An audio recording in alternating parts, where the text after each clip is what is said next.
I want to start from apologizing to those of you who were on this live stream and got cut off. After 20 minutes of me talking, you started telling me that you cannot hear me anymore. Unfortunately, YouTube, this is not a good platform, and recently they changed something. They created a control room that messes up everything, and we get break. It is this whole list of problems. So do apologize, but I can obviously record this as a podcast and talk to you. So, to those of you who don't know me, my name is Peter Hedron. I ran a lot of channels in the past, and now I run two channels. One is about psychedelic content. The other one is about spirituality, my personal stories, just basically high frequency type of stuff that should help you be more positive. And we've had a series of three podcasts. This is the third one. Was supposed to be live, but it's going to be recorded. Maybe it's better. More people will be able to listen to it. Less hassle and better quality. So that's good. I feel like I have. I'm in a position where I can talk to you about what we can do about the situation that we're all in at the moment. This is very interesting what's happening now, to say the least. Obviously, I'm not trying to belittle anyone by taking away from them what it is that they're going through at the moment. When I say interesting, I mean that this is something we've never experienced in our lifetime. This is something very new, and I don't think we've ever had anything like this in the recent history. So it is interesting. It's scary at the same time, and that's what we were talking about. But it's interesting nevertheless. So I feel I'm in a good position to talk about this because I was born 40 years ago in one of the Eastern European countries, right at the beginning of the fall of the communism and the fall of the Berlin Wall. That was obviously 10 years before. And I went through a lot of what is happening now and what we will see happening all around the world. So I was born in the middle of a crisis. I was born in a country with closed borders. I was born in a country with martial law, with curfews, food shortages, energy outages. There was breakdown in the healthcare system. The structure of the country was technically non-existent. The country was occupied by another country. It was occupation. There's no other word for it.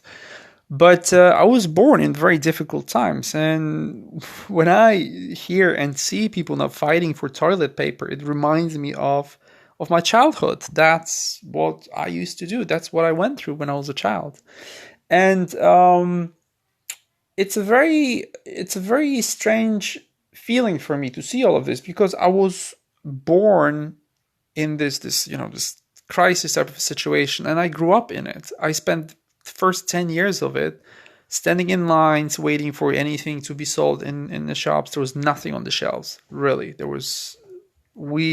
this day we laugh that we had pasta and vinegar, and that was the case. That's the only thing we had back then. So I feel I'm definitely in the right position to talk to you about this and tell you what happens when you undergo stressful situation like this, when your country is shut down, when there's no airports open, no shops open, no clubs, nothing like that. That was my reality when I was a child. So my childhood was good. I must say that I enjoyed that, and I didn't see it as problematic. I didn't see it as difficult times. But now that I look at this back as a grown up, I realize that for my parents and everybody else, it must have been a nightmare. And it wasn't just a few weeks or a few months as what we have now. It was 10 years. It was a decade. So because I went through this, I saw a lot of personality changes. I saw what happens to people, and I saw how bad it was for everybody. So I think I can tell you what will happen in the future. I can warn you about what you need to take care of. And I can train you not train, but basically I can tell you about the things you need to pay attention to make sure that nothing bad happens to you, other than, the crazy situation we have in the media and outside our windows. We can basically prepare for this mentally, and I'll help you with this. There's another reason why I'm talking to you about this, and it has a lot to do with my grandmother, and we'll talk about this in a moment. So we'll start from talking about the stages that people usually go through when something like this happens. I've seen it, I heard it from other people, and I think this will be not different than everything else that I've experienced in the past. I can actually already see all of those stages starting to appear in my within my family, and when I talk to my friends, these are initial stages we'll all go through, and then it gradually gets worse. But I can already see that. I can already see it happening. So I want to give you a breakdown of what it is that you can expect and prepare for. The first thing is boredom.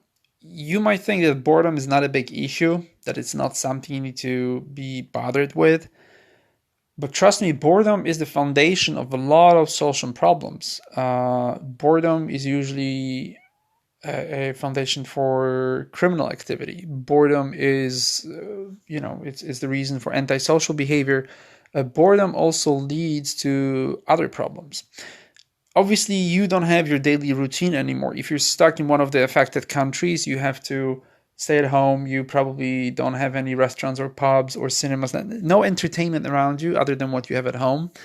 And this might be a big issue. Trust me. If you don't think that it's a problem now, wait until it starts becoming weeks and months. You'll see what happens then. I'll tell you what happens in a moment. But I just need to add that we're very lucky. We have the technology. We have contact with each other. We have games. We have all types of viewing, viewing possibilities. A lot of content on YouTube.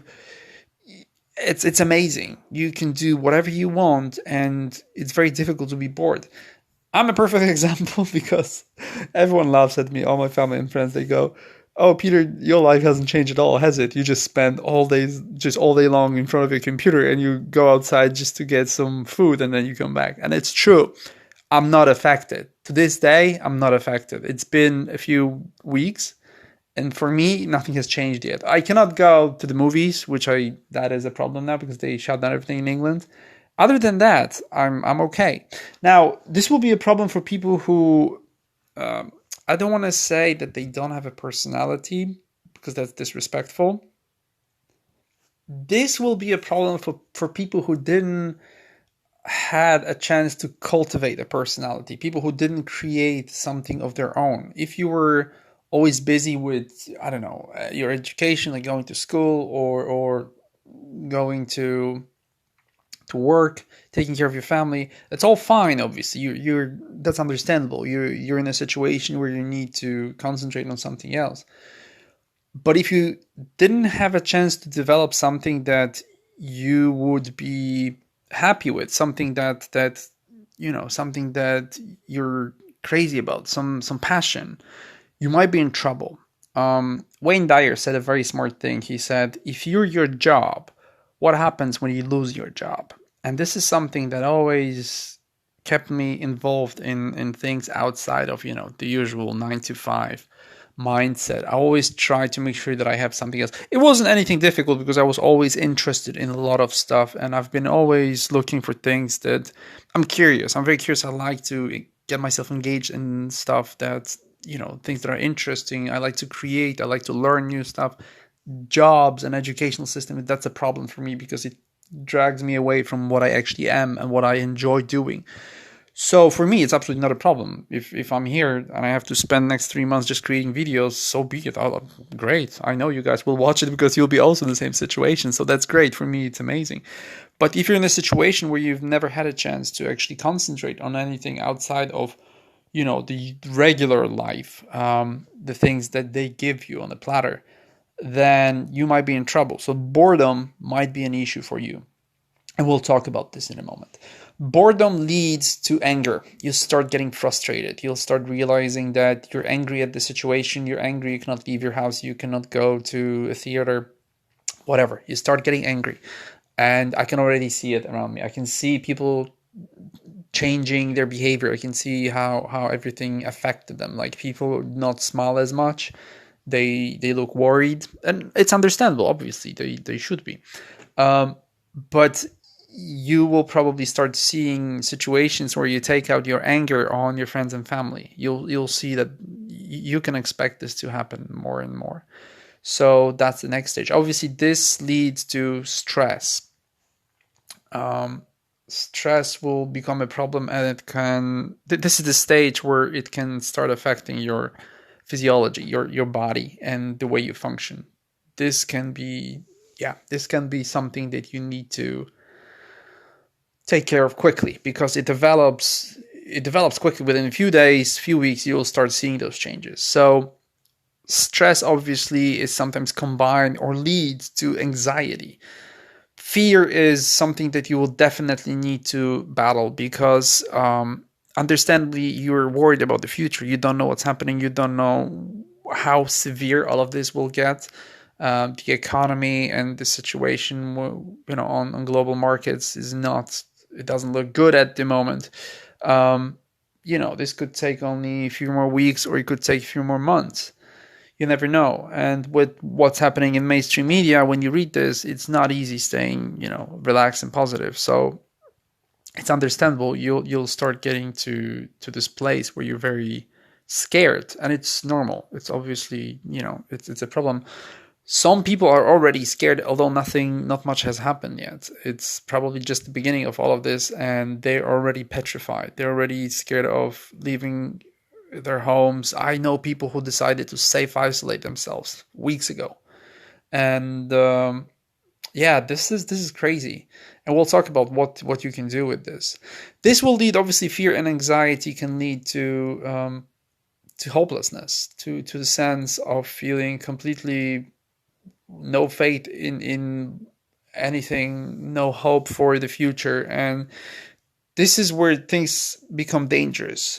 This mindset of having absolutely no faith in finding the cure, or no faith in all of this going away, can cause depression, clinical depression. And once you get clinically depressed, then things get really rough. That things get really difficult, because depression will start heavily affecting your mindset. I know that more than 50 or 60% of your mindset will be based on how you feel.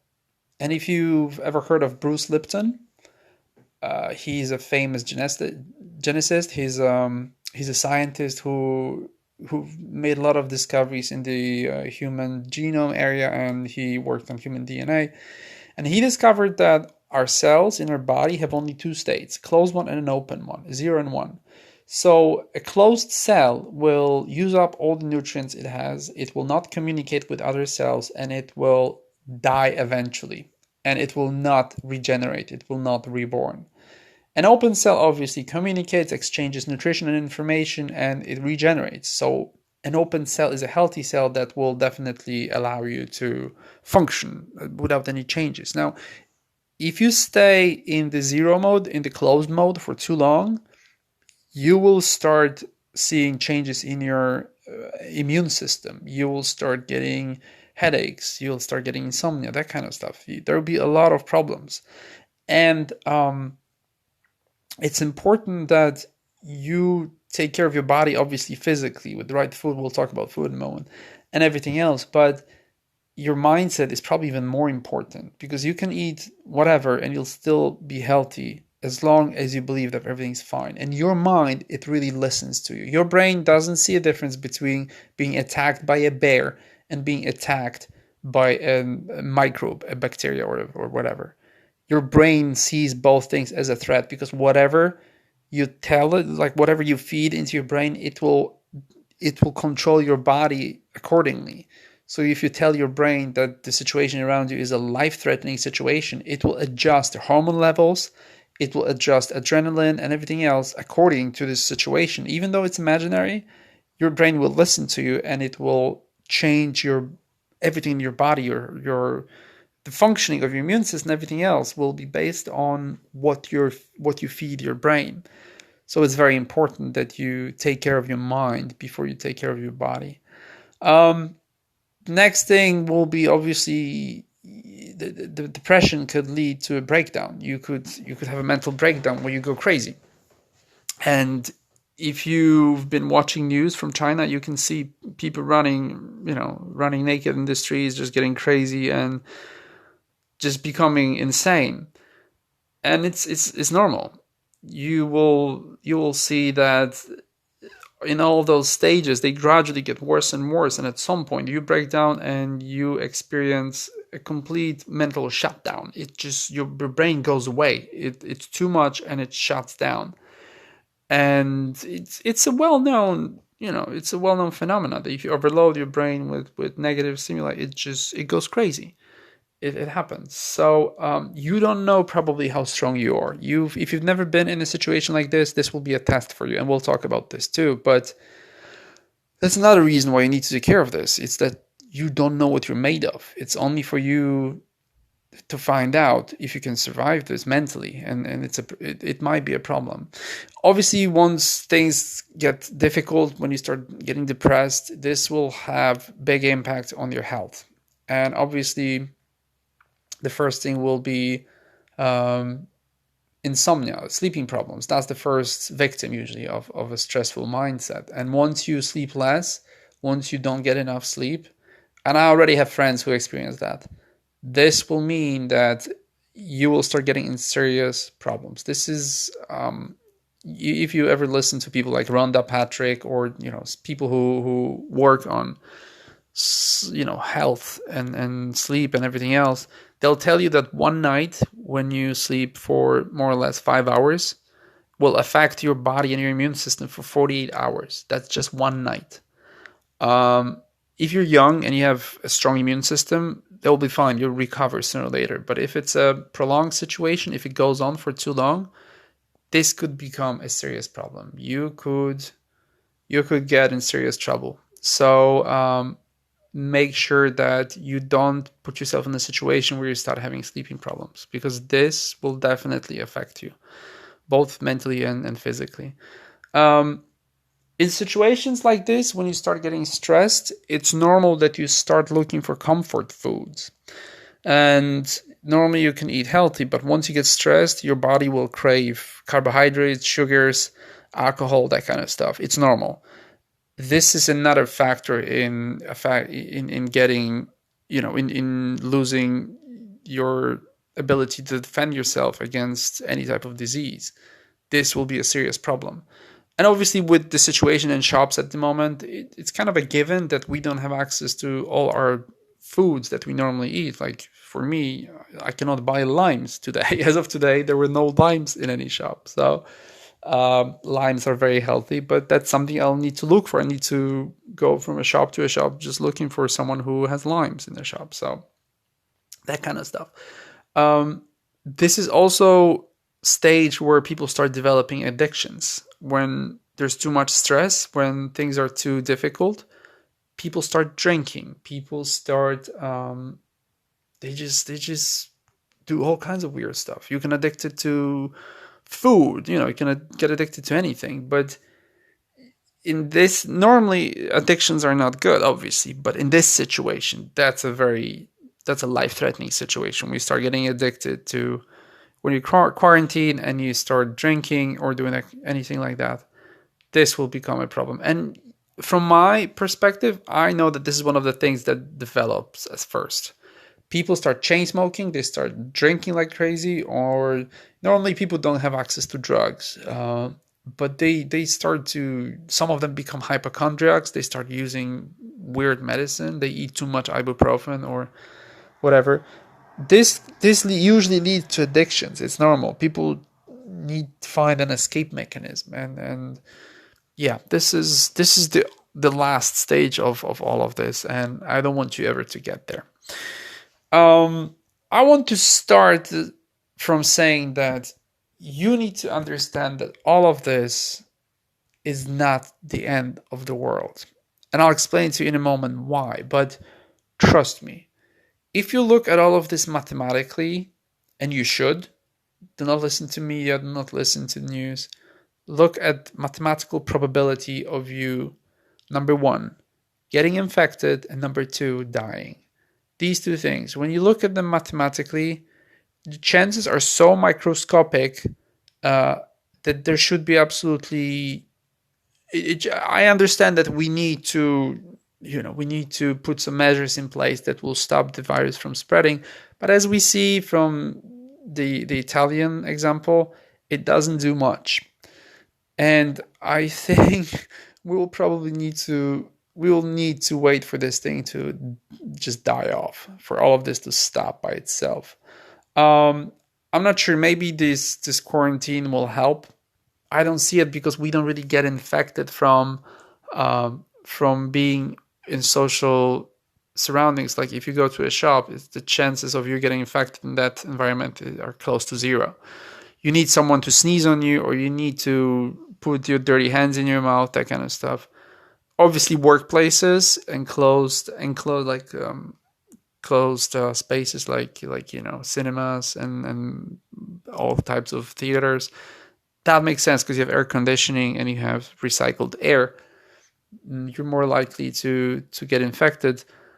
Uh, you can hear people being on planes with one, they land and it turns out one of the people was infected.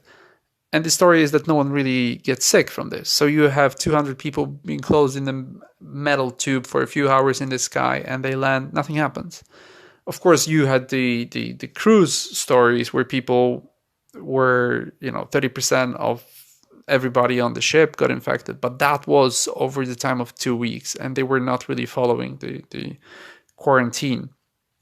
So that's a different story. But again, you leaving the house and getting infected from wherever, despite of what media is saying, that's not really. I don't think it's possible. But I'm not an expert when it comes. By the way, I'm talking only about what I believe in, my opinion. So this is not any sort of medical advice. It's basically me telling you how I feel about all of this and everything I know.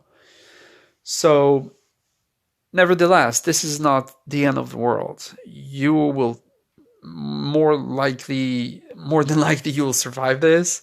Nothing will happen to you, and we will have to go back to either our old lives or a new life, and we'll talk about this too. So, there's one more thing that I wanted to tell you. Uh, why I feel I might be the right person to talk to you about this, and it's, as I mentioned, my grandmother. My grandmother was born at the beginning of World War II. She was born exactly when the war broke out, and she was she was immediately affected by what's happening. She and her family had to quickly leave the country, and they ended up being arrested, and they were put in concentration camps. They went over the next 6 years. They went through 4 or 5 concentration camps. I don't remember the exact figure. But they went through all of this, and I've been listening about these stories for the last 40 years. Ever since when I was born, this was only how old was she? She was 40. She was my age. That's interesting. She was my age when she started telling me these stories. A bit older, but yeah. So it was very interesting to hear all of this. It was quite fresh back then. I actually recorded an interview with her, and I'll probably need to upload it. I'm not sure if people are interested in this. If you are, let me know. I think it would be quite relevant to what's happening now, because she has a lot of interesting stories, and she obviously lost faith in humanity. By the time she was 6, she's experienced so much trauma and she's seen so many horrible things. She lost all faith in humanity. Her childhood was about seeing the worst of what humans are capable of. So you can imagine. But my point is, her whole family survived. Imagine it was her and her 5 or 6 siblings and 2 parents. So it was like 7 or 8 of them. I don't remember how many brothers she has. 7, yeah. So there was 7 or 8 of them. They went through 4 concentration camps, each one of them potentially being in the last stage of their lives. And then they were imprisoned on some farms, and they went through a bunch of countries all over Europe. They were shipped from Austria to Germany to Italy, I think. She told me, where else? Everywhere. Like, she has stamps. She showed me, like, she has documents that showed me stamps from every single country and in Europe at that time. And they all survived. That's an absolutely amazing story, and it should be it should let you understand that this is not the end of the world. Now, if you were born at that time, if you went through World War II, you had every right to believe that this was the end of the world. I mean, imagine being in a situation where your city is destroyed, your family is gone, your friends, everything you're made of is gone, and you need to run away from bombs and bullets, and there's no food, there's nothing, there's total breakdown of everything everywhere. That's a situation where you can believe that it's the end of the world. But mathematically speaking, 97% of people survived that horrifying, most devastating conflict in the history of humankind. Even though it was the end of the world for a lot of people, 97% of people survived. Only 3% of people died in that conflict, and was the biggest in the recent history, obviously, the biggest and most deadly conflict we've ever experienced and ever seen. When I say only, it's obviously a huge understatement. I'm talking mathematically and statistically, but looking at this uh, from a historical perspective, everyone survived. 97% is almost everyone. So you live this, although this is difficult, you live in times that are so much better that you should never complain about anything. The times we live in are so good that any form of hardship, and we need to invent problems. Obviously this is different, but before that you could see how, all this stuff that people talk about on Twitter and what YouTube videos are made about. It's trivia. It's absolutely nonsense. Your life's so good that you need to come up with problems because you don't have any bigger problems. So it's important for you to have a healthy perspective, to understand where your baseline is, because your baseline is quite high at the moment. It's always absorbing everything that the society has to offer, and wealth of society and safety, and this is amazing what we have.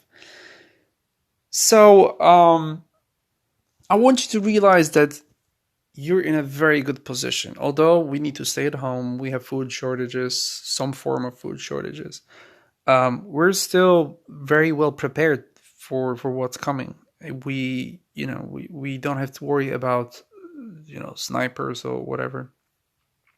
We are not dying, all of us. It's obviously it's a disease that goes, it just sweeps through society, and people are dying. It's a real disease, but it's not as infectious as everybody wants you to believe it is. It's even if you look at China, there's 1.4 billion people, 100,000 got infected, and I don't know the exact figures. I mean, we will never know what really happened in China. But even if you were to say that um, they had the death rate of about 7%, as some of people believe that was the case, we're talking about 7,000 people out of 1.4 billion. And mathematically speaking, it's nothing. If you look at the amount of people who die from hepatitis and all other, heart attacks kill more people in a month probably than what happened in China. But again, we don't know what really happened. We don't know the true number of people who died. Obviously, that amount of people will affect the healthcare system. That's all happening at the same time, so it's understandable. But when we'll look at this, and we'll probably realize that this was basically the biggest financial scam in the history of humankind.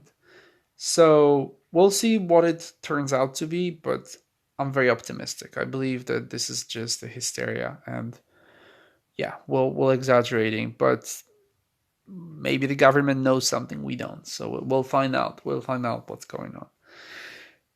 But I want you to start from realizing that you need an emotional plan for what's coming. We all have plans for our finances, for our future. We make plans for life, for everything. We plan everything. One thing we never plan is our emotional side of life. You wake up in the morning, do you think, this is how I intend to feel today? My plan for my emotions looks like this. No one does it, right? And it's very important. It's important in regular life But it's super important in this situation now because you'll be struggling with a lot of unforeseen circumstances. You will struggle with things that you never thought you would. So it's very important that you realize that you need to plan emotionally for whatever's happening. And you need to understand that keeping a positive mindset and a healthy mindset will be crucial to you coming out of this okay, just surviving this whole thing. And I don't mean physically, not getting infected. No, because that's fine. I will be talking about how you can prepare for this mentally. So obviously, I want to give you some ideas about how you're supposed to deal with the mindset of isolation and quarantine, because that's something that no one talks to you about. You will not hear on mainstream media about how you're supposed to deal with this when you're staying at home. Mainstream media is not really helpful, and it is something you need, because once you're on your own and there's nothing to do, what do? Your mind starts wandering, and when your mind is empty, it needs to be filled with something. If you let it to be filled with anxiety and stress, then you're in trouble. So you need an emotional plan. Every day you wake up, you need to say to yourself, this will be okay. This will be the day where I struggle with things, but I keep a positive mindset. And you need to remind yourself on a regular basis that this is how it works. You need to remind yourself that it's important that there's a lot of threats from a negative mindset in this situation, and that you need your positivity more than ever. You need to remember this, and every day you wake up, you need to remind yourself that this is what I'm going to do today. And trust me, your frequency, whether it's higher or lower frequency, it's the same amount of work. Whether you want to be positive or negative, it's the same amount of work. If you want to be negative, you need to work hard to be angry and depressed, because that's a lot of thinking. You need to fill your head. It's just, it's enough to turn on a TV or whatever. But if you want to be positive, you just need to remember it. You need to remind yourself of staying in a positive mindset, because that's what will save you. So make a list of possible threats to your mindset. Think about stuff that can happen to you, like arguments with your family, like running out of food, that kind of stuff. And plan emotionally how you're going to deal with this emotionally. What is it that you're going to do? I wanted to talk about this at the end of this podcast, but I'll tell you now. Always expect the best, but prepare for the worst. So always hope for the best. Make sure that everything will be fine, but have a plan when things don't go the way they should. And the way you do it is that you imagine worst case scenarios and you prepare for them mentally. You imagine you have a plan for, let's say, something happens to one of your loved ones. Obviously, we don't want to think about that stuff, but if you prepare yourself mentally for this, and then you plan accordingly, even if you were to write it down, then once it happens, and once your brain switches off, because it does, you already have a plan. You've already been through this. You already know how to react to it, both emotionally and physically. You know how to prepare for this. So have an emotional plan. That's my advice, number one. Next thing is control your negative thinking. And this is, again, the same thing. Once you have nothing to do, once you get in the first stage of boredom, you will discover that you have an empty mind. There's nothing going on. There's not much on the news because everyone's at home. Nothing's happening. You can watch Netflix or whatever, but at some point you'll get bored, and then you'll start thinking. Your mind will start wandering. And this will create a lot of negativity in your mind. And trust me when I tell you that an empty mind needs to be filled with something. It will always look for content. It can never stay empty. And negative impulses are stronger than positive ones. Your brain will be immediately filled with something. If you don't do it, it will do it itself. And if it's negative, then you just created another problem for yourself. So it's very important that you stay occupied, that you train yourself. If you're not good at this, this is the moment where you need to learn this. And this should be one of your goals now. This is one of your new activities in life. You need to learn how to control your mind. And we'll talk about meditation, everything like that. But you need to understand that controlling your mindset and your thinking is as important as controlling your food and your surroundings and environment, everything like that. If you think about face masks and gloves and hand sanitizers, you need to spend equal amount of time of thinking how you're going to prepare for an empty mind, because this will happen and you need to fill it with something, and you need to have mechanisms in place that will allow you to do this. So we'll talk about positivity in a moment, but you need to control your negativity. You need to make sure that you don't think anything that could cause problems, that could lead to next stage of, hopelessness, and then next stage depression. You don't want that. And it happens. Trust me. I've seen all of these stages in people. I actually start seeing them around me now. So it's not something that you need to understand that I'm talking from my experience and from my memory. I've seen this many times, and anxiety is a horrible, horrible enemy when you least expect it and least need it. So yeah, it's something that you need to take into account, because anxiety is next. It's a resulting emotion from it results from negative thinking. Once you start being, it's not gonna work, are we gonna be stuck here forever, the next thing is fear, because you have higher adrenaline levels, cortisol levels.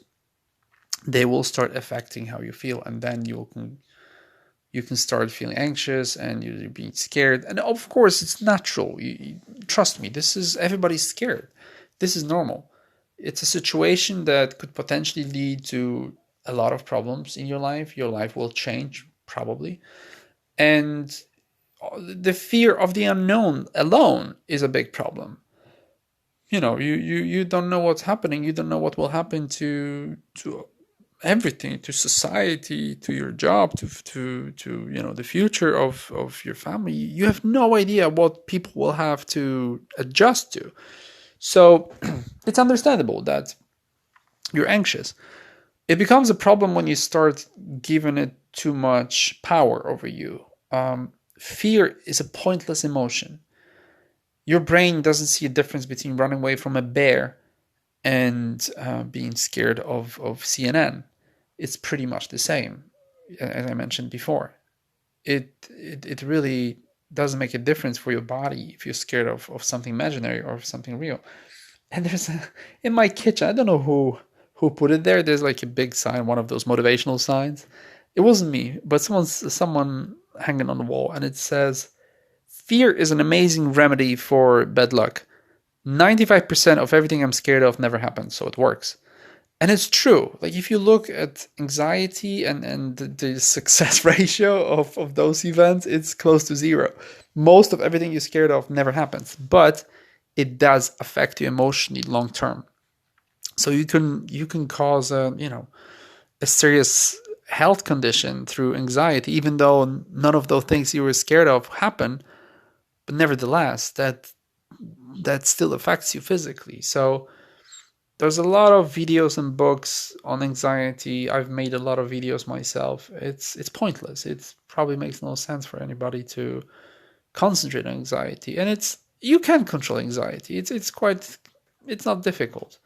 Obviously, if you don't control it, it could lead to panic attacks and, being closed in four walls, just not having access to anyone or anything. That's a serious situation. And if you put panic attacks and then the disease and everything else, then you create a very, very toxic environment for yourself. So you need to control your fear.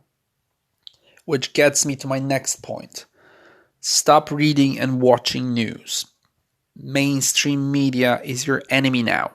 You probably don't know this, but everything they tell you is a lie. It's hysteria. It has nothing to do with reality. If you live in England, the first thing you'll hear is that Boris Johnson told people that 70% of people will probably get infected, and then you have to say goodbye to your loved ones. I mean, he effectively lost elections. Whenever the elections happen, no one's going to vote for that crazy guy because he just scared everyone to death for no reason. And I've heard scientists and doctors saying that media is absolutely irresponsible in the way it covers the whole thing. It's clickbaity. It's pretty much clickbaiting. They want you to click it, they want you to read it, and then there's ads, and they want to make money on your fear. You're being sold a product. Don't buy it. Remember to switch off everything. Don't read news. Don't watch TV. Don't go on, don't go to news outlets, Guardian. They are trying to scare you to death because they have an agenda and you're a part of it. Don't let them do it. For your own sanity, for the health of your mind, everything like that, do not read newspapers. Do not listen to what they have to say.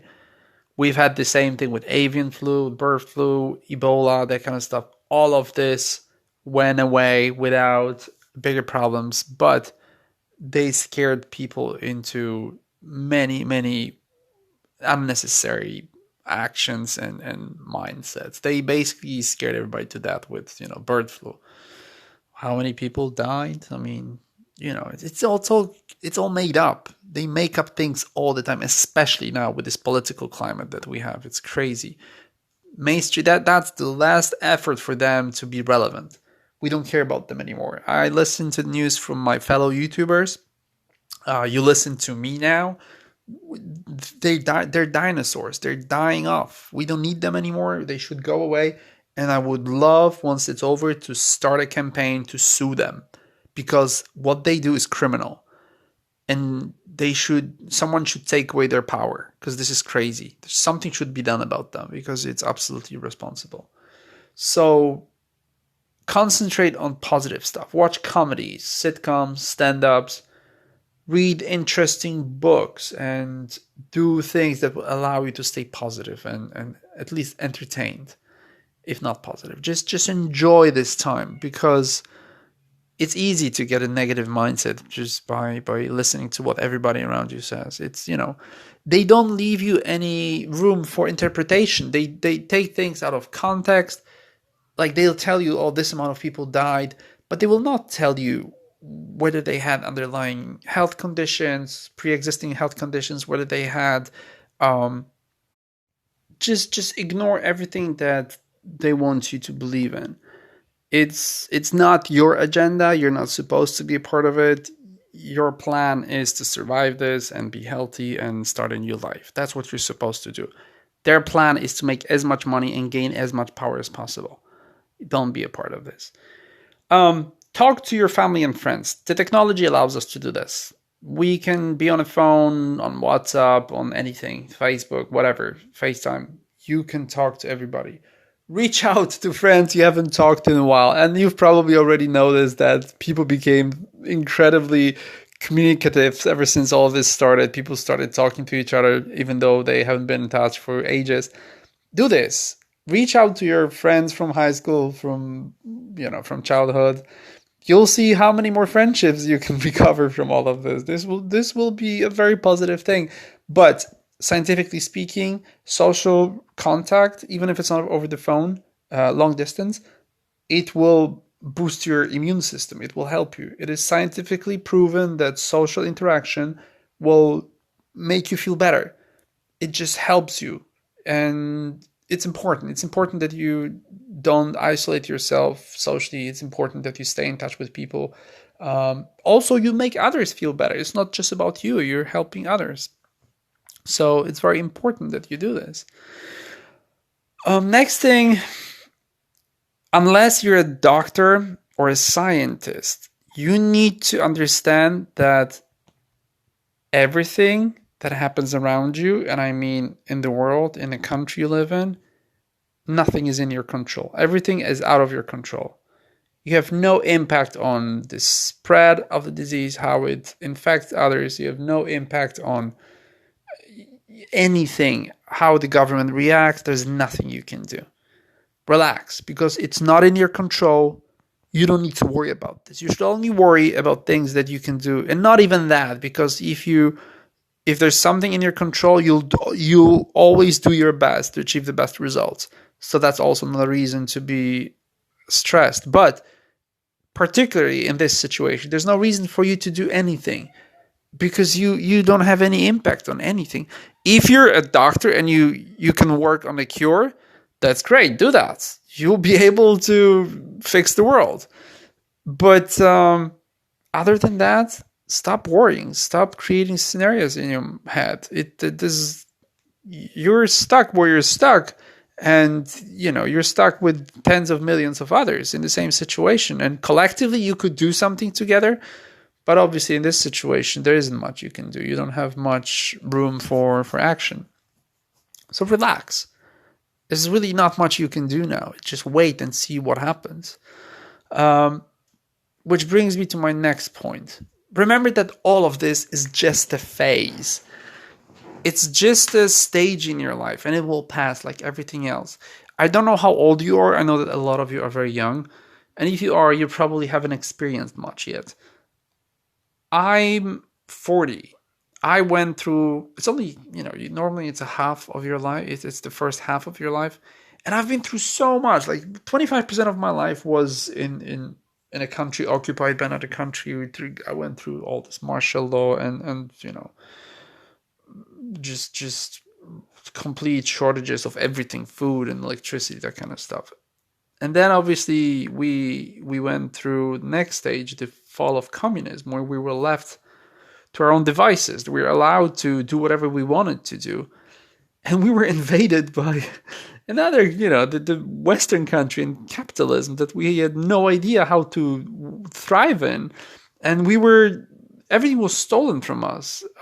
Anything we had left was taken away from us. We went through currency devaluation. We went through the complete collapse of the economy in our countries. You thought that this communism was bad, but then it turned out that what happened after that was much, much worse. So we actually struggled until I started studying. This is when things started getting normal. And then the European Union expansion became, and it got much better.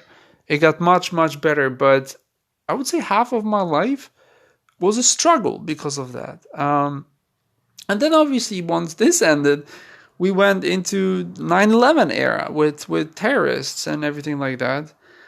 And a new craze started. I grew up in Cold War, and then we went into an actual war, guerrilla war, in Europe, and obviously actual deadly war in Middle East.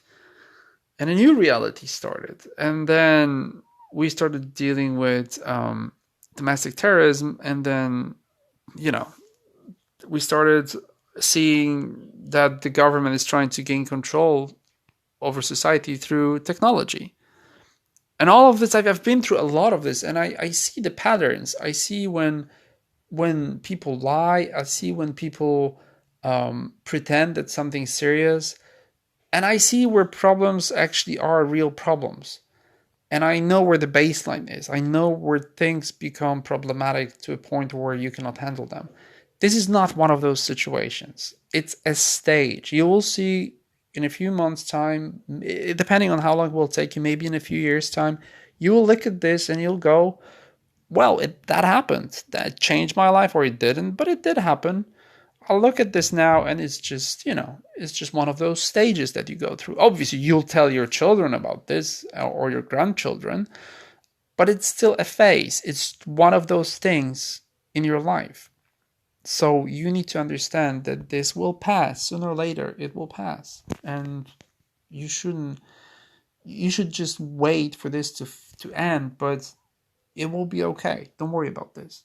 What I want you to understand is that hardships in any form are also a part of life. It's not just, good, feeling good and be feeling amazing like we do for most of the time. Hardships and problems, big or small, they're also a part of life. You get ups and downs, and this is normal. You will go through a lot of in your life. I mean, if you look at my grandmother, she went through she went through the worst in recent history, through communism and Stalin and Hitler and a lot of things, and she survived. She's sort of normal, but she's still alive. She's a happy, regular person. So you'll be okay. This is not one of those things. You need to remember that it could have been much worse. I believe the plan for us was to have World War III, and we probably avoided that. And yeah, that's quite lucky. So this is probably a replacement problem to those in power still trying to have an impact, even though they become irrelevant. They have very little control, and that's probably their last ditch effort trying to regain this control, but it's probably going to fail. So remember that it's just the stage. And if you think that this is the end of the world, it's because you were very lucky. It's very likely that your life so far has been amazing. It's very possible that so far you've been just absorbing everything that life has to offer. And I believe we'll quickly go back to the same problem inventing mindset. And I'm okay with this. I like when we have to make YouTube videos about trivia. I actually enjoy it when I listen to young people complaining about nonsense, things that have absolutely no impact on anything, but they feel it's the biggest problem in their lives. And it's good. They'll learn sooner or later once they start getting real life problems. But it's good. That means that we live a very healthy, very, very abundant life. So this is a bump for you. I mean, it's also a bump for me. No doubt. This is a situation we've never been in. It's new. But by no stretch of imagination, it's not the end of the world. It's far from it. It's very far from it. So remember that it's just a stage, and our lives have been so good that now we consider it to, the media has completely blown it out of proportions, because that's how good our lives have been so far. And obviously, I'm talking to you, I can imagine that you live in one of those Western capitalistic countries where you probably don't realize, but you're on top of the pyramid, of social human pyramid. If you look at, if you have access, there's this, one of those things that goes through Instagram, and one of those memes. It says that if you have access to electricity, you belong to lucky, I think at the moment it's 70 or 80% of humans. If you have access to clean water, you belong to lucky 40% of humans. And it goes on like this until you realize that if you have a bank account and roof over your head, you belong to something like, I don't know, 3 or 5% of humanity. And if you have savings and full fridge every day, that means you belong to 0.1% of society. And it's insane. It might have changed because it's an old thing that I have saved on my computer maybe 20 years ago. I know that people don't even call these countries developing countries anymore because they're already developed. They're just, emerging economies now. But still, we've never had a good life as we have now. I mean, your dental care, if you go to a dentist, imagine one of those old kings or whoever, like 60 years ago. An average person, has better healthcare than a king back 60 years ago. And that's a fact, because that's how we developed. So our lives are amazing. It's just that at the moment we're going through one of those difficulties, but because we haven't had any difficulties in a very long time, we consider it to be a catastrophe, and it's not. But the governments have based their actions and their plan on this mindset, because they're also, many of them are young. And it's very interesting to see how all of this develops, but I feel it's not going the right direction at the moment. I think we're panicking too much, and although we need to exercise some caution, I think we're getting in a very dangerous territory where a lot of bad stuff can happen because of us overreacting to this. But that's just my opinion. Maybe they're right in doing this. There might be something we don't know about. So yes, it's just my opinion. Remember that. Next thing I want you to keep in mind is that you're not alone in this. We're all in this together, really. And someone said that real problems in your life are those that are the same to all of society. So common social problems are real problems. So, we're talking about crime, addictions. These are real problems. This is also a problem that is now affecting everybody. So it is a real problem. Don't get me wrong. But if you feel like you're alone in your fear and anxiety, or if you feel like you cannot handle the whole thing, go online, call someone, or talk to anybody. You'll see that you're not alone. There's plenty of people who feel like that. Don't be ashamed of how you feel. I've seen it already. Like, people try to act tough. It's a scary situation. Like, the scenarios I have in my head, if I told you how I see this thing sometimes, I can scare myself. And I don't really care much at the moment. So it's okay. But remember that once you find, what do they say? They say that um, once suffering finds its meaning, it stops being suffering. And it's pretty much the same in this situation. Once you realize that um, there's more people like you, and there's a reason why you feel the way you feel, you'll stop being scared. You'll stop feeling what you're feeling. So always imagine that there's millions, if not billions, of other people in the same situation as you, and we're all together in this. So yeah, don't worry about this. Now, having said this, I want you to take this opportunity to start practicing compassion. If you can help others around you, help them.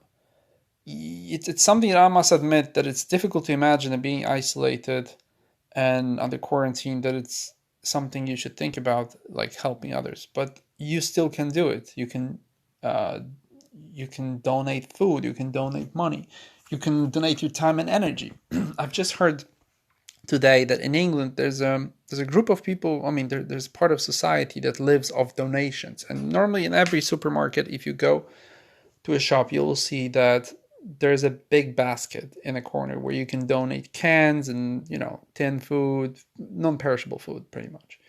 And it's always filled. In England, people are very generous, and I think it's the same in America. People always donate food. Now, because of food shortages, these things started disappearing. And apparently, suddenly these people were left without access to free food. Now, I believe my hope is that they'll simply have to switch from the types of food that they were considering, because I think it's still the case that supermarkets throw away from 40 to 50% of all the food. I'm not sure if you know this. Food wastage in Western countries is between 40 and 60%. It's absolutely insane. I think France would be the biggest offender, right after England and America. I don't remember this. I don't remember the exact figures, but I know that supermarkets throw away half of the, well, not necessarily they throw away a lot of food, but I think it is close to 50%. So if you live in London, you can join one of those freegan movements where you can go from supermarket to supermarket after it closes down. You can open the garbage cans, the bins, they call it in England, and you can find food. You can find bread, even meat. Like, I watched a documentary. So I hope it's still the case that I can still see shelves being filled with a lot of stuff, not necessarily the healthy stuff, but there's still food. So if they still have to throw it away, I hope it goes to charity. That's what I hope for. I hope that supermarkets engage in donating this food. I know that in America it's quite problematic because there's legislation that doesn't allow to do that, but I don't know. I'm not sure. I just want you to realize that you can help. You can still support others. Look around and see if there's like elderly people around you who cannot leave the house, who need help with food delivery. If you sat at home, you have nothing to do, ask out. See if there's someone who needs your help. You can save their lives effectively. You never know. You don't have to see them. Just put in a letter through their mailbox and let them know that you're available. Give them your phone number or email address. Ask them to contact you. If they need food delivery or whatever, ask them. Even asking this should make them feel better.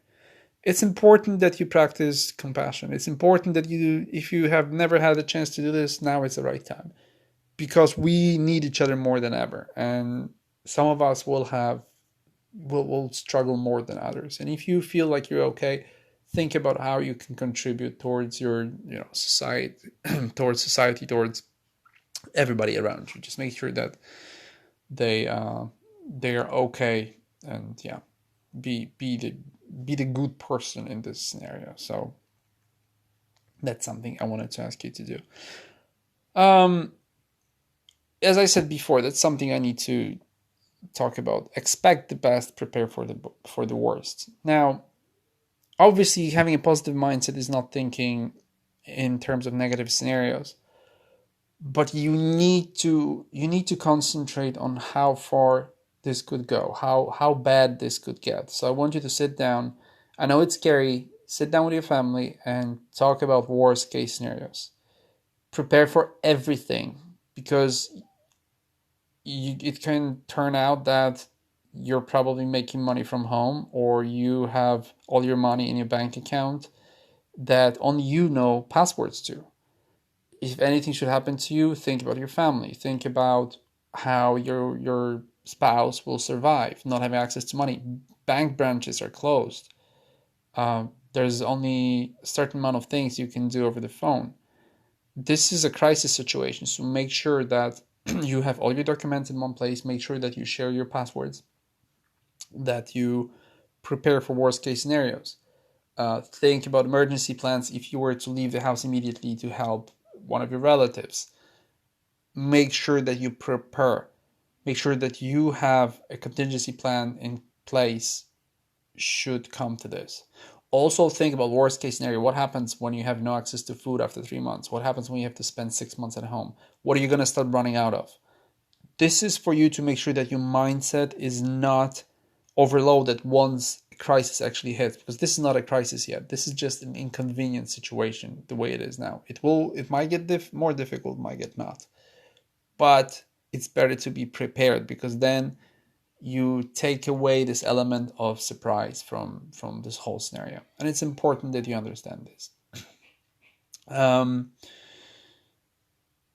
What I want you to do is also keep something that resembles normality, even though if you have to stay at home not working, if you don't really have much to do now because your life has changed, try to keep your daily routine, or create a new one. So that again has a lot to do with not being anxious and filling your mind with something other than negativity. It's important that you have a daily routine, even if you're just waiting for things to get better. Go for a run every day if you can still leave the house. If not, exercise at home. Start doing things that will keep your mind occupied, that will distract you from the doom and gloom that mainstream media has to offer. And family and friends can even be a great source of that. It's, in my case, that's the same. Whoever I call, they start just complaining about how bad life is, and they're sitting in front of their TV eating eating the food that they bought as an emergency, and they're just, mouth filled with chocolate, crying. It's weird. But yeah, that's what you are gonna do. You can expect that type of behavior, but make sure that you keep some sort of a daily routine that will keep you anchored in reality. Because if you don't have a structure in your life in this situation, you can go anywhere with this. This can turn into a monster if you don't control it. So your mindset will be much healthier if you have it occupied. Now, I want you to think about what it is that you can do. And I know that you might be worried about your family, about your financial situation, you're worried about the economy or the future, whatever. There's a lot of things you can worry about. But I want you to think about everything that you were always putting off, everything that you were putting aside as like, I'll do it later. I don't have time for this. There's a lot. Like in my case, I would need a separate life now to take care of everything that I have on my list of things to do. It's insane how much stuff I put away because I work all the time, and I have my priority list, and fixing the, dishwasher door or cleaning windows, that's not on my list. It's something that I'd rather pay someone to do, but no one's coming. So whatever it is, rearrange picture in your photo album, whatever it is, do it now. Make sure that you're occupied during that time. It's also important that you think now about your life in a way that you could actually gain something from it. Think about what it is that you always wanted to do, and maybe use this time, because we don't know how much we have. We might have weeks or months. Use this time to prepare or concentrate on what it is that you want to achieve in life. For example, if you always wanted, just, the example closest to my heart, if you wanted to be a YouTuber, now is the right time to learn YouTube. Now, the great thing about the times we live in is that you can go on YouTube or anywhere and learn any skill you want. It's absolutely 95% of things in the world can be learned online now. And it's mostly available on YouTube. If not, there are some courses and tutorials you can download. It's super easy to learn everything. Like, if you look at what I do, I learn everything myself. I had not a single teacher in what I do. I had obviously some people who shared their experience with me, but everything I do, I learn myself. Graphic design, video editing, music production, sound editing, sound engineering, social media, all of this I had to learn by myself. And I'm really just benefiting from all of this because I spend the time doing that. And now I have a life I always wanted. I basically created this life, but I started from sitting down and dedicating my time to this. And I suggest you do the same thing. Treat it as an opportunity, because remember, everything in your life happens for a reason. Remember that what happens now might be a blessing in disguise, because what else are you going to do? You're going to just sit there and read books and wait for all of this to disappear? Do something that could benefit you in the future, especially that we don't know what's going to happen. We have no idea if this is going to be over in 1 month or in 1 year or in 1 week. Who knows? We have no idea. But if it goes on for a few months, that should give you a lot of time to learn something. I mean, it takes 3 months to learn to code, like, the basics, to learn to code, that you can learn how to create apps. For example, you could be a clerk in a bank, and then one day you realize you want to make apps. This should allow you to learn how to do this. It's just an example. You can do whatever you want. So take advantage of where you are now and what's happening, and don't waste this opportunity on turning your life around, because once we go back to doing what we were doing before that, we can realize that a lot of the economy has changed, and things might have changed in a way that your jobs will be, whole industries might, not just shops and chains, whole industries might disappear. So we'll have to either rebuild them, or we will have to create something new. It will be time of enormous opportunities for a lot of people. And it would be good if you could prepare for that. Don't ask me how, because it depends on your preferences and what it is that you want from your life. But if you hate your job, the one that you now have to stay away from at home, maybe now is the right time to think. Even if you don't want to learn anything, have a plan, create a plan of what it is that you want, and try to find out what it is that you would be enjoying doing now. So that's my advice. Use this time to learn to meditate, discover higher state of consciousness, concentrate on developing the right breathing techniques. If you don't want to learn new skills, or you're not interested in anything like that, at least try to improve your life by learning how to do things properly. One of the things that you could start learning is how to eat properly. And this is, I'll make videos on that, but you could start from eating consciously. It's called conscious eating, and it's based on you not watching anything, not reading anything, not talking, just eating, chewing for as long as you can, increasing the amount of nutrients you'll absorb in your body, and then learning how to be in the moment when you eat. That's just an example. There's a lot of stuff you can do. When it comes to nutrition, it's very important now for you to start eating healthy. If you were not before, now is the time, because it will affect your probability of potential infection. So if you get infected, if it's healthy immune system, it can fight off the disease. But if you're not healthy, then this might be problematic. So there's a lot of things you can do, and I'll make a video on this soon. So I hope you'll get to see it. Make sure you avoid everything that lowers your chances of surviving. So avoid, alcohol, sugar, all the immune system suppressants. And we'll talk about this soon. So the other thing is we're quite lucky that it's spring now. It's springtime, and you can get exposed to sun rays. You can get vitamin D. That's very important. Vitamin D is a very important element of your health, and don't believe the crazy quacks, doctors who tell you that it's 30-minute exposure on your face and you're healthy. No.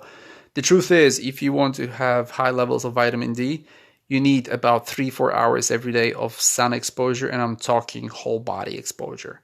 There's a lot of parks, or if you still can, that you can go to and sunbathe, but it depends on the circumstances and the weather where you live. I live in England, so I don't get that much sun, although it's been sunny today, so that's really good. But make sure that you get a lot of sun exposure. It's incredibly important to your immune system. Sleeping, sun exposure, and food, obviously, but then the next thing is exercising. It's very important that you stimulate those lymph nodes, that you keep your blood circulating. Even if you're locked up in a flat, there's a lot of exercises you can do, cardio and that kind of stuff. There's a lot you can do, trust me. So don't neglect your body during that time, because it could last months. Make sure that you exercise. If you can run up and down the stairs, that's a great exercise. You can do jumping jacks, whatever. There's so much stuff you can do even in your house. So if you have a garden, that's even easier. But make sure you do exercise, because it's very important. And obviously, I want you to start learning appreciation for everything you have, and everything we've been taking so far for granted. I talk about this a lot, but when was the last time you thought how great it is to go and go to see your friends? Now that you cannot do this, you can start appreciating the amount of joyful and wonderful activities we normally have at our disposal that we take advantage of. So start being grateful. Start, especially if you're still alive and healthy, just enjoy life and practice just gratefulness, and be mindful of your situation and how happy you should be because of what's happening around you. There's this could have been much, much worse. I cannot stress this enough. We are quite lucky at the moment that we had time to prepare. Unlike China, for example, we knew that this is coming. We could prepare. We could implement some measures that were not as drastic as in China, and we could control it easier. So that's very important, and it's very good. I just want you to learn not to take things for granted from now on, because as you will see, your life will probably change a lot. I want you to be patient, because we have no idea what will come out of this. We have no idea how long it will last. It might be a week, a month. I mean, it could be anything. I mean, if you believe the English government, it's going to be a year and a half, and that will come back even worse. Just make sure that you understand that this could take some time for this to go away. If you look at any type of disease and pandemic that was in the past, it all went away. So this shouldn't be any different. We'll see what happens. But yeah, be grateful and be patient, and remember that everything that happens in life has a purpose. I'm not going to talk on this channel about the metaphysical aspects of our lives, but some of it applies to our reality. You need to understand that there's a reason you're going through this. I believe we had to go through this. There's a lesson in it, and I believe there's a plan for everything. There's a purpose to all of this. So if you want to talk about metaphysical, obviously that's not the right channel for this, but I want you to keep in mind, whatever it is, your religion, your whatever gives you faith and this strength to survive all of this, you should turn to it now, because life has a purpose. There's a reason why all of this happens, and it happens for you to learn something from it, and sooner or later you'll find out why you had to go through this. So again, be grateful. I would want you to also use this as an opportunity to test your strength, to see how strong you are. Obviously, it's not something you need to actively engage in, but you will you will see how strong you are. You'll realize where your limits are, and both your mindset and your body, they'll be put to a test if it goes for too long. You'll see what it is that you're capable of. Maybe you surprise yourself. Maybe you learn things about yourself you didn't know. You'll definitely learn things about others. You'll learn a lot about your friends and family. They'll surprise you too, hopefully in a positive way. So you also need to be flexible. This is something I want to talk about. You need to be, number one, you need to be ready to engage in a completely new reality once all of this is over. Now it's a new reality that you need to adjust yourself to, but once it's over, we'll probably find ourselves in a completely new world, completely new reality. And I want you to understand that this will require a lot of flexibility, a lot of mental aerobic, because you will have to be very bendy when it comes to new environments. We don't know what will change. We have no idea. It looks like it's going to be a new reality for now. Maybe not. Maybe they introduce this new medicine quickly and then everything goes back to normal. But I think, sorry, even if we were to start everything as it's, even the fact that we no longer want to rely on globalist model of life because we no longer want to produce anything in China, that's over. That fact alone will tremendously affect our reality because everything now will be produced in country, which means we're creating a whole new economy now. That will create new realities. That goes back, obviously, to you developing new skills and taking advantage of all of this.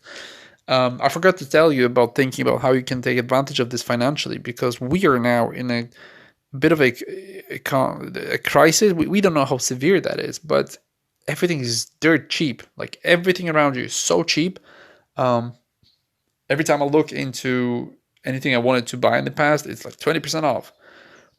Now it's stock market is it crashed. It's so cheap, but there are companies that will go up again, and there's a lot of opportunities to make money. Think about that. Maybe that's something you can use towards your advantage. How you can improve your situation in the future.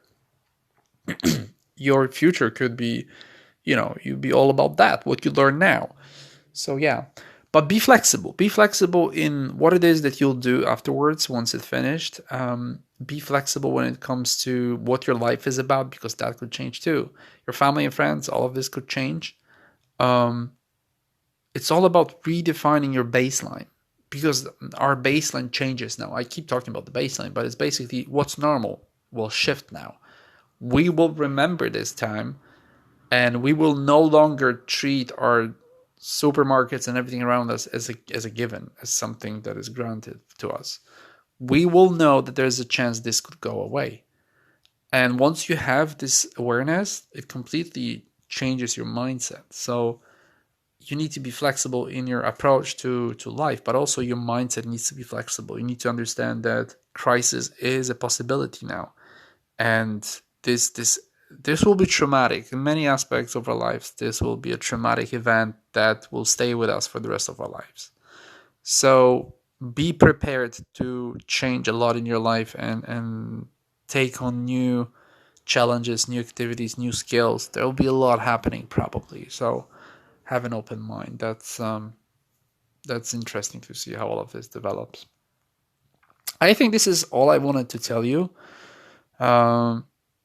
There's probably a lot more we could discuss, but I want you to know that I will be helping you with all of this. I will be making videos that should be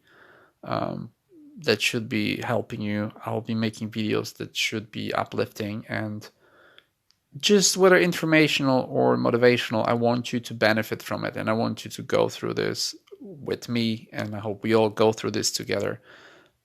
And I hope we all end up being better people, and we end up being stronger and just more resilient to these situations. It's an experience. It's a really interesting experience. I know it's scary. I know that there's a lot of threats, a lot of pain that could be contained in this experience, but nevertheless, it's still a lesson, still an experience. And I hope we all get to grow up a little bit, and we get to be a little bit more mature from now on, and we'll stop acting like children, because we now know that there's a real threat that could that could threaten our lifestyles and everything like that. Whether it's imaginary or real, we don't know that. We will find out soon. So far, it looks that it's real, although it's a bit exaggerated. So we'll see if this panic makes sense. We'll see what the price is of this panic. But I hope we can all, learn from this and benefit from all of this. As always, I want to ask you to support this channel. There is PayPal and bank transfer and Patreon. And if you feel like these videos are helping you, then you can obviously express your gratitude through donating to this channel or becoming a patron. This is my only job and it's sponsored by you. So I want to thank you very much. And remember, all of this exists because of your generosity. Thank you for listening to all of this. I hope we all end up in a much better place than we were before. I wish all of us luck. And I will go back to making regular videos. I'm not sure if you, depending on your feedback, if you need more of this, we can talk, we can have more of those podcasts. This is, again, kind of an emergency podcast to make sure that you have a structure, you have tools that will allow you to survive all of this.